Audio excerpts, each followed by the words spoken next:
Picture this. It is after midnight, and the city is alive in ways most will never see. Streetlights cast long, trembling shadows across cracked sidewalks.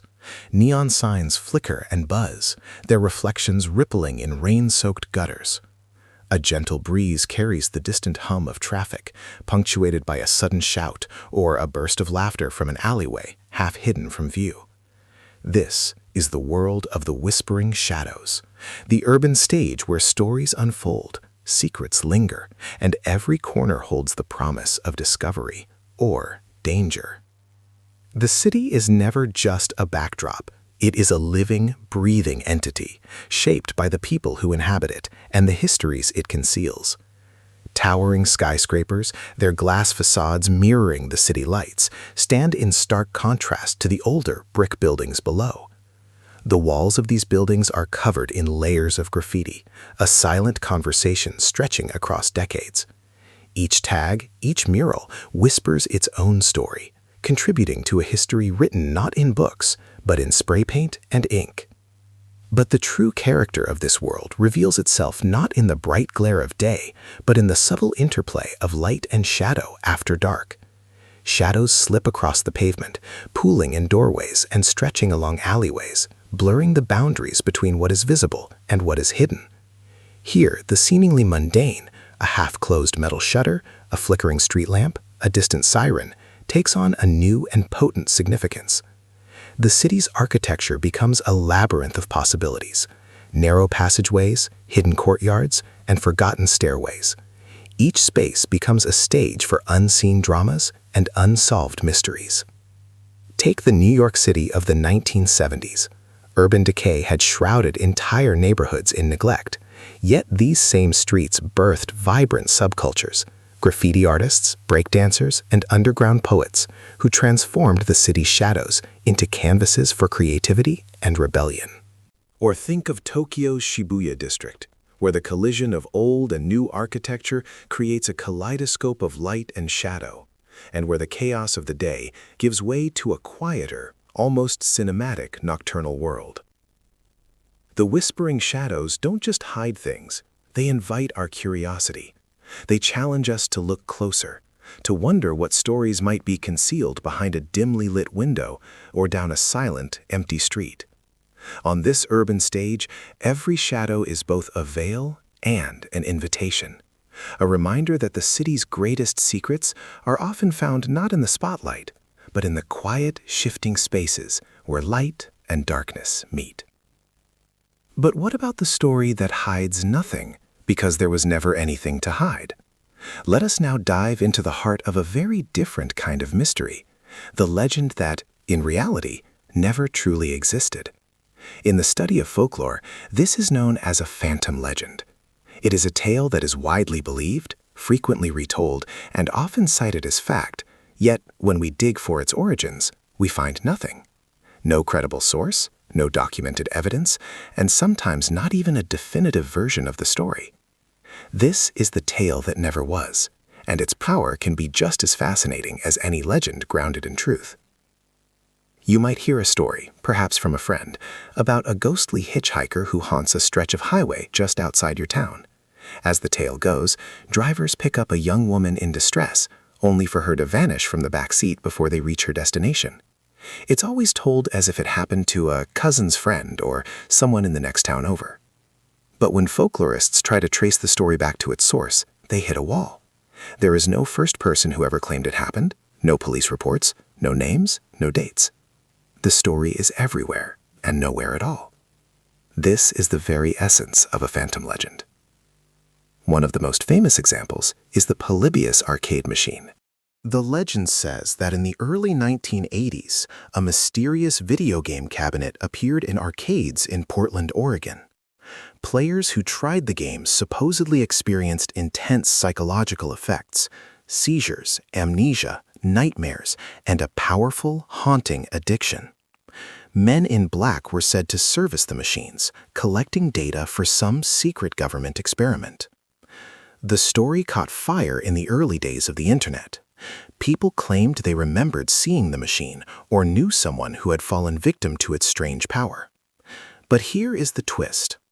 Not a single credible record of the Polybius machine has ever surfaced. There are no photographs, no contemporary news reports, and no confirmed witnesses. Just a tangled, self-perpetuating web of rumors and retellings. Phantom legends like these are not confined to the distant past. They thrive in our modern age, amplified by the speed and reach of the internet. Consider the story of Slender Man. Born from an online forum as a creepy, manipulated image and a short fictional caption, Slender Man quickly grew into a modern myth. Countless people began sharing fabricated experiences and sightings online. But unlike ancient legends that evolved over centuries, Slender Man's creation happened in plain sight. Still, it has been retold so often and with such conviction that for many it feels as if it has always been lurking at the edge of our collective imagination. What makes these phantom legends so captivating is their ability to fill the gaps in our understanding with mystery and excitement. They tap into our deepest fears, our hopes, and our boundless curiosity. With each retelling, they gain new details, becoming richer and more believable despite the complete absence of any real foundation. In the world of folklore, the tale that never was can sometimes be the most enduring of all. So, how does a story with no origin become so real in our minds? Urban legends do not simply appear fully formed. They grow, they morph, and they spread through a fascinating process of repetition and elaboration. Think of them like a story told around a campfire. Every retelling brings a slight twist, a new detail, or a dramatic embellishment, shaping the tale into something bigger, scarier, or more believable. First, there's the power of the echo. When a story is repeated, whether whispered in a hallway, posted on social media, or told by a friend of a friend, it gains an illusion of credibility. Psychologists call this the illusory truth effect. The more we hear something, the more likely we are to believe it, even if it is factually baseless. Urban legends thrive on this very human trait. The old legend of razors and Halloween candy, for instance, first appeared in the 1970s, spread by news reports and concerned parents. Each retelling added a new, terrifying detail. Sometimes it was needles, sometimes poison, sometimes a shadowy stranger. The truth was that almost no verified cases existed, but the constant repetition made the threat feel undeniably real. Next, embellishments give these stories their staying power.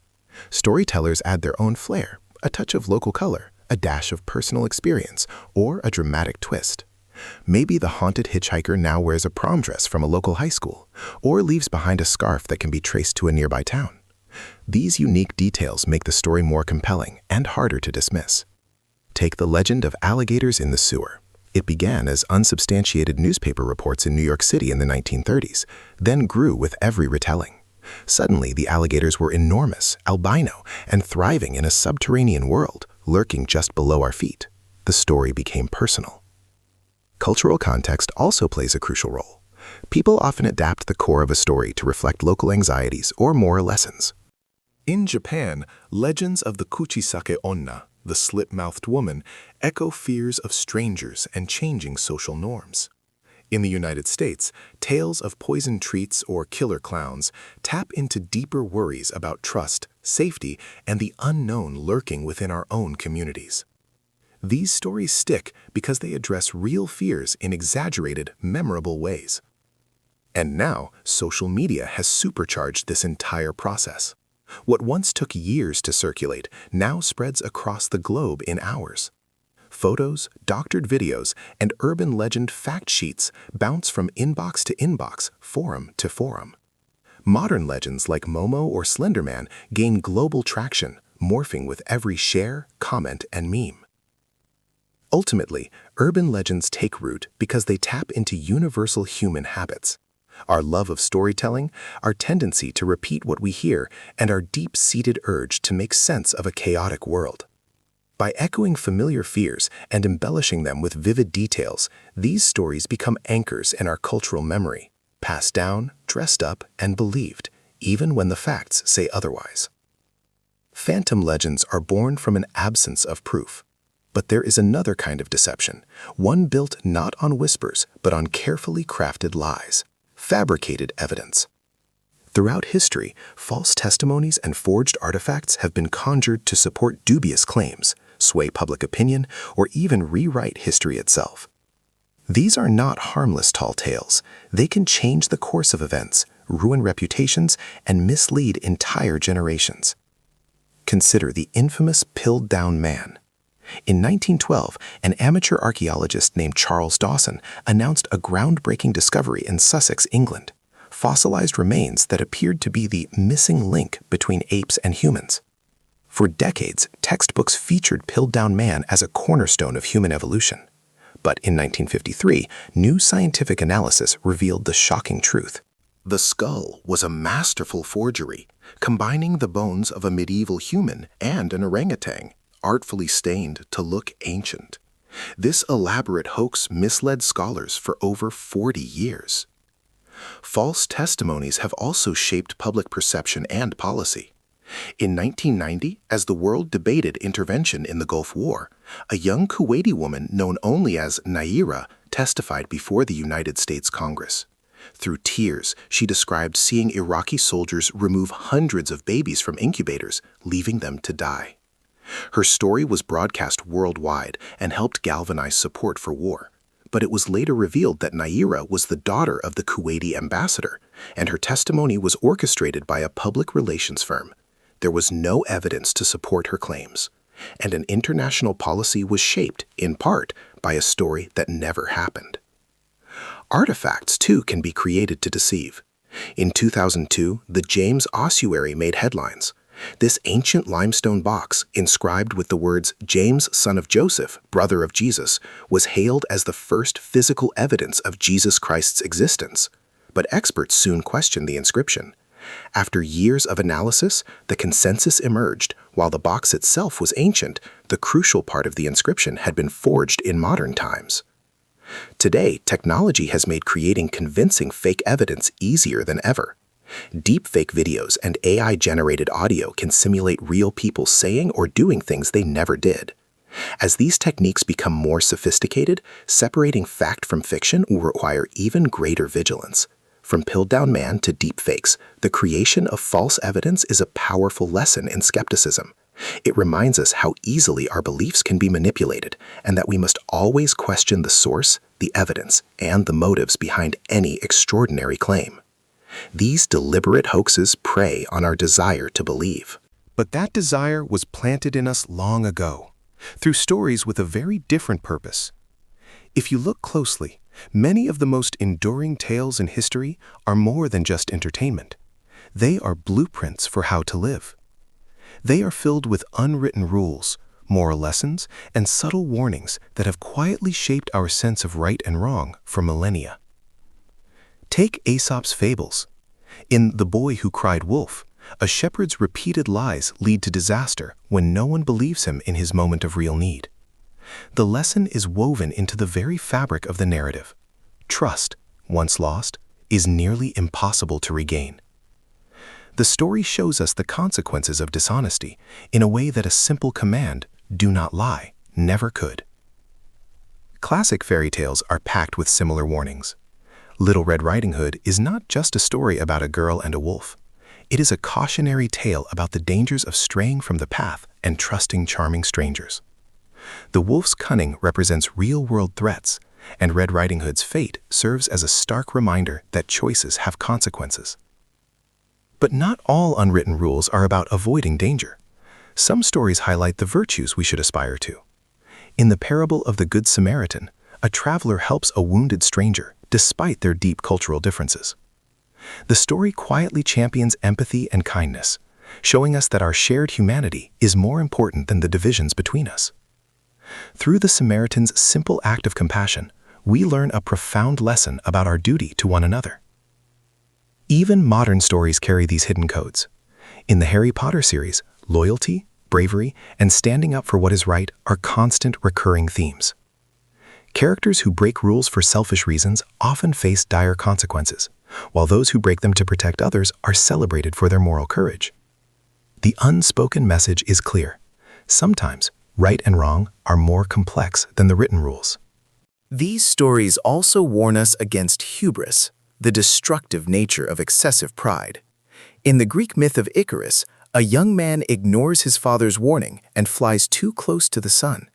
His wax wings melt, and he plummets into the sea. The takeaway is timeless. Respect your limits, listen to wisdom, and do not let ambition cloud your judgment. Through these tales, the unwritten rules become clear. Honesty matters, kindness counts, and humility is vital. By embedding these lessons in memorable narratives, societies have passed on wisdom from one generation to the next. These are the invisible threads that bind communities together, guiding us even when we do not realize it. And so we return to the shadows, to the liminal spaces between fact and fiction where urban mythology is born. These tales, ranging from the chilling to the whimsical, reveal as much about our modern anxieties and hopes as they do about the cities we inhabit. They persist because they serve a purpose, reflecting the soul of the society that tells them. Consider again the alligators in the sewers. While no vast colony has ever been found, the tale endures. It's not just about a fear of what lurks beneath our feet. It is a modern fable about the consequences of our disposable culture, a warning that what we carelessly discard may one day return to haunt us. The Vanishing Hitchhiker, a story told on lonely roads across the world, reflects our anxieties about trust and vulnerability in an increasingly transient society. It speaks to the fear of the unknown and the brief, mysterious connections we make with strangers on life's journey. Technology has given these legends a new and fertile playground. The internet is a modern-day campfire around which digital myths like Slender Man are born. Unlike older myths, these tales can evolve in real time, their viral nature blurring the line between storyteller and audience, sometimes with serious real-world consequences. But urban myths are not always dark. Countless cities have stories of a phantom benefactor, a mysterious stranger who pays off a family's debts, leaves gifts for the needy, or intervenes to save someone from danger. These uplifting tales speak to a universal desire for hope and unexpected kindness, especially in urban environments that can often feel impersonal and isolating. To truly understand urban mythology, we must ask not whether a story is true, but why it resonates. Each myth, whether born of fear, humor, or hope, reveals a facet of our collective psyche. They are living testaments to how we process uncertainty, how we form a shared memory, and how we struggle to find meaning in the world. They are the stories we tell ourselves about ourselves in the endless, whispering shadows between truth and tale.